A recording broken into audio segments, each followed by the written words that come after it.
Good morning, everyone. It's great to have you on this session for Energy Lighthouse, where we'll be discussing the power grid. I'll just be giving an overview of what the power grid means, and then my other wonderful colleagues will go on to talk about other things. So when we talk about power grid can also be referred to as an electrical power system. Just simply what it means is electricity is being transported from a generation station through the transmission lines to the distribution end where you have the final consumer. And for us in the power industry, the focus is always the final consumer. You know, in the power generation, when you are talking of generation, you are looking at the final consumer, you are having them in mind. The transmission guys are also talking about the final consumers. The distribution guys also have at heart, at the core of everything they do, you know, the final consumers. So when we talk about power grid is just an interconnected network, you know, that delivers our power from the generation to the consumers. Electricity is being produced in real time. You don't store electricity. So it's being produced in the power, in the generation stations. It must be wheeled out to the final consumers in real time. So power grid simply just refers to the system or a system that consists of power generation, transmission, and also distribution to the final consumer. So, and then for Nigeria, in every country of the world, you always have an electricity grid system. And for Nigeria, you know, it started with the former NEPA and then went on to PHCN. And what we have today after the privatization exercise of during Dr. Goodluck's regime, you have that the power grid is being distributed, you know, into different parts. For example, you have the generating companies, the GENCOs, which we popularly refer to them as the GENCOs, you know, consist of 6 that came out from the privatization exercise of PHCN. We also refer to them as the legacy, you know, the legacy generation companies. But aside that, we also have the IPPs, the independent power producers, and also the NIPP, you know. So, and then for Nigeria, our current installed generation capacity is about 12,000 megawatts nameplate, but in reality, due to very many other challenges, we don't get up to 12,000 megawatts.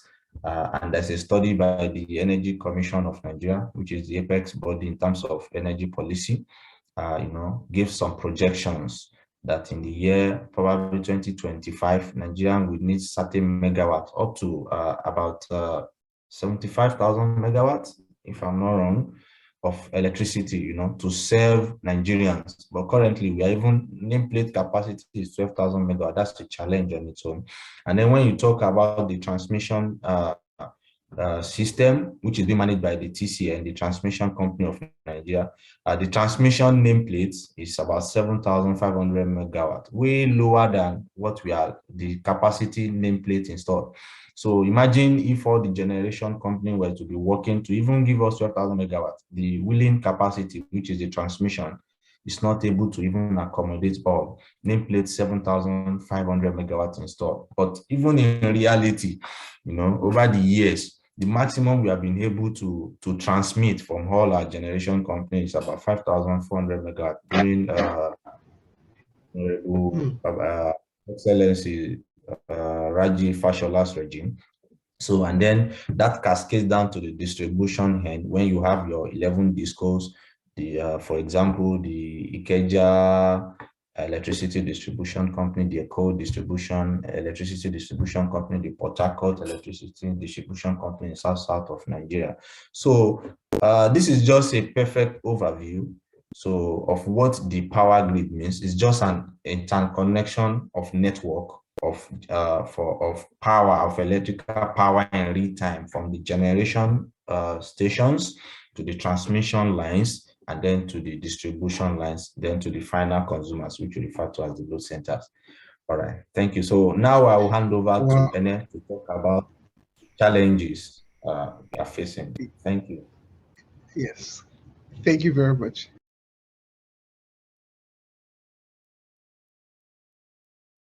Ene, you can unmute. Oh, thank you very much. My name is Ene and welcome to Energy Gist. Today we are addressing a very topical issue, just like Victor has told us what the national grid or what the power grid itself entails.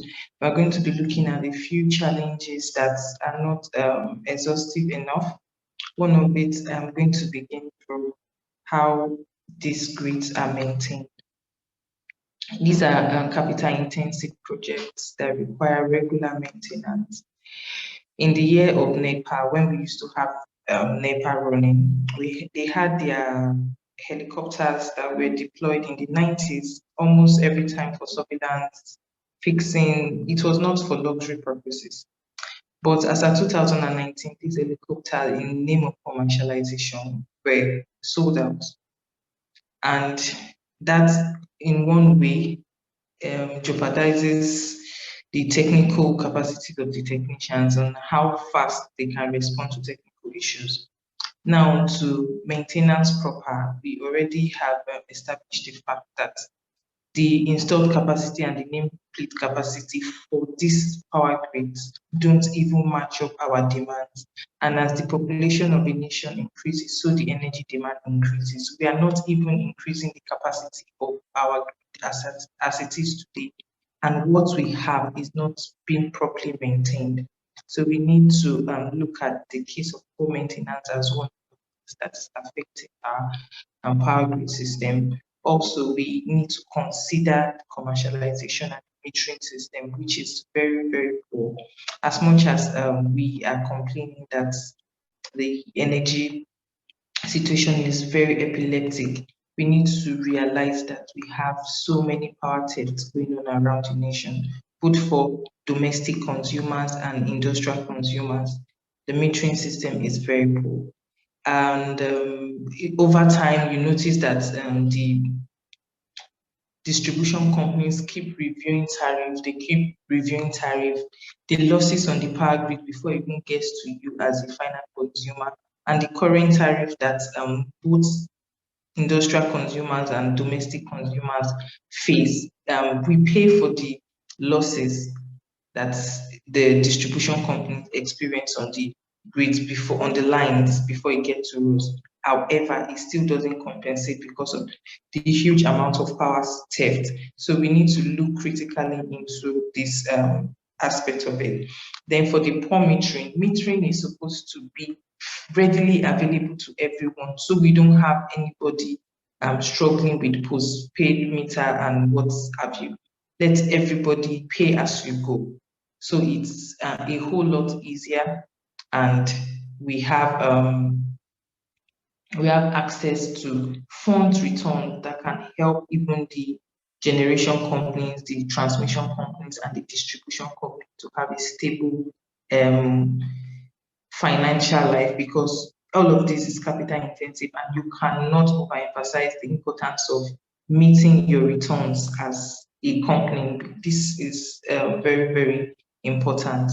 Lastly, I am also going to be addressing the importance of this meter again being readily available.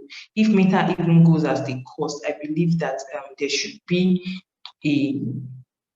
a program in place. Let's say the meter costs X amount of money, you should be able to divide the price of that meter by 12. And for every time the individuals who have this meter recharges in a month, you just deduct the money from it and let it be readily available.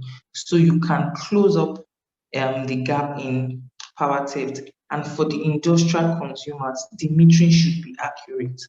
If industrial consumers cannot go on a prepaid meter, let their metering calibration never be altered in order, because they take the chunk of the power that is being produced, and this is supposed to be at an advantage to the distribution company, not a disadvantage. Thank you very much. While I'm going to be handing over to Brother John to shed more light on what we can do to make this better, in addition to what we all have spoken about. I'm sure he's very excited to do this, and we're happy to have you on Energy Gist for the month of June. Thank you. Thank you very much. Thank you very much, Ene. Yeah, so I hope if you're watching, I hope you've learned so much from what has been shared here. We're very lucky to have these individuals. They are scholars, both Ene and Victor, and this really matters. It affects how we live our lives. Without power, there's little or nothing we can do. So, just to quickly aggregate, as time is running out, what we've heard is that there's a problem as the power is being generated, transmitted, and then distributed to final consumers. It's like a funnel, right? So I was listening to Victor, and he said you were able to generate up to 12,000, but we're only able to transmit up to 7,400. And I think sometime last week, our generation was our actual distribution rather was something like 3,000 on plus megawatts. So that's the problem we have. We have that funnel, that loss, the inefficiency, which Eni has spoken about due to maintenance challenges and also metering problem. Vandalism as well is critical factor causing this incessant collapse of the grid. So these are the issues. And on the flip side, on the business side of it, I think Ene also mentioned that. So there's also another funnel along across the value chain, in that, I mean, you can only do as much as you have money for. So once consumers don't get the money back, and the money doesn't go back to the generators on time, then you have that lacuna. You are not able to